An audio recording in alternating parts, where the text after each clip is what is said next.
At ito na yung huling pagkakataon na ipapasyal mo yung anak ko. Hello anak, nakabalik na kami.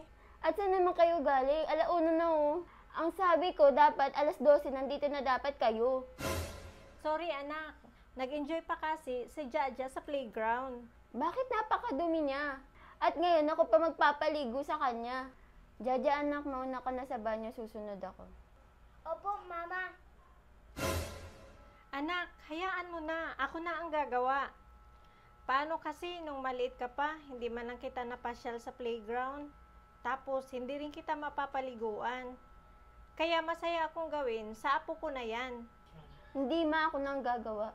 At alam mo bang gumagawa ka ng problema dito? Alam mo ba yun ha? At ito na yung huling pagkakataon na ipapasyal mo yung anak ko. Ja, ang Bisaya sa kain, kaon. Sige nga, ikaw nga po. Kaon. Ang galing naman. Oh, ano nangyari dito? Anak, tinuruan ko lang si Jaja ng Bisaya dialect. Bisaya? Ang kailangan niya yung assignment niya sa math. Hindi yung tuturuan mo siya ng Bisaya. Anak, kunin mo na yung math subject mo. Sige po. Okay anak, gusto ko lang kasi may matutunan na Bisaya si Jaja. Wala akong pakialam sa gusto mo, ma.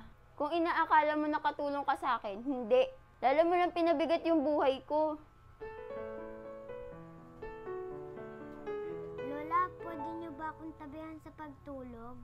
Sorry apo, hindi kita matatabihan, pero may ibibigay ako sa'yo. Ito oh, 20 pesos. Wow, maraming salamat, Lola. Sinabi ko ba sa'yo bigyan mo yung pera yung anak ko? Gusto mo ba siyang lumaking spoil? Hindi naman sa ganun anak. Bilang bata, malaking kasiyahan sa kanya ang makatanggap ng kahit munting regalo. Anak ko siya. Anak ko siya. Naiintindihan mo ba yun? At wala kang pakialam kung paano ko siyang palakihin. Sorry anak, gusto ko lang sana siyang mapasaya. Tumigil ka na. Kung pinapunta man kita dito para tumulong sa gawaing bahay. Hindi yung pakialaman yung buhay namin mag-ina. Gulo lang yung hatid mo dito eh. Hindi ko na to kaya. Oras na para umalis ka na ngayon dito. Anak, pakiusap. Ayoko nang bumalik doon sa Home for the Aged. Gusto ko dito, ang makapiling ka at saka si Jaja. Gusto ko lang sana magampanan ang pagiging ina na hindi ko nagawa sa'yo.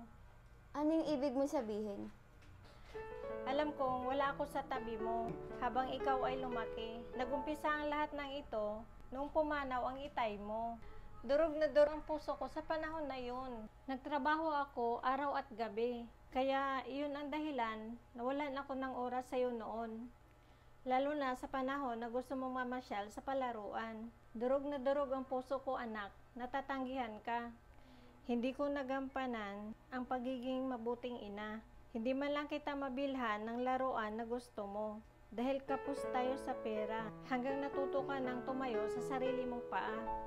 Kaya anak, gusto ko lang sanang iparamdam sa apo ko ang hindi ko naparamdam sa iyo noon. Bilang bata anak, hindi ko sinasadyang saktan ka. Aalis na lang ako. Ma, saglit lang, huwag na kayong umalis. Patawad sa lahat, ma. Hindi ko alam yung dahilan. Kaya pala ginawa mo ang lahat ng ito para makabawi ka sa akin. Anak, ako dapat ang humingi sa iyo ng tawad. Dahil wala ako sa mga panahon kung saan ka ngayon. Hindi ma, walang katumbas yung ginawa mo bilang isang ina. Ikaw yung pinakadakilang ina na nakilala ko. You're the best, ma. Totoo anak, nangangahulugan bang manatili na ako dito? Opo, ma. Kaya ituloy mo na ang pagturo sa anak ko sa Bisaya words. Ang saya ko anak.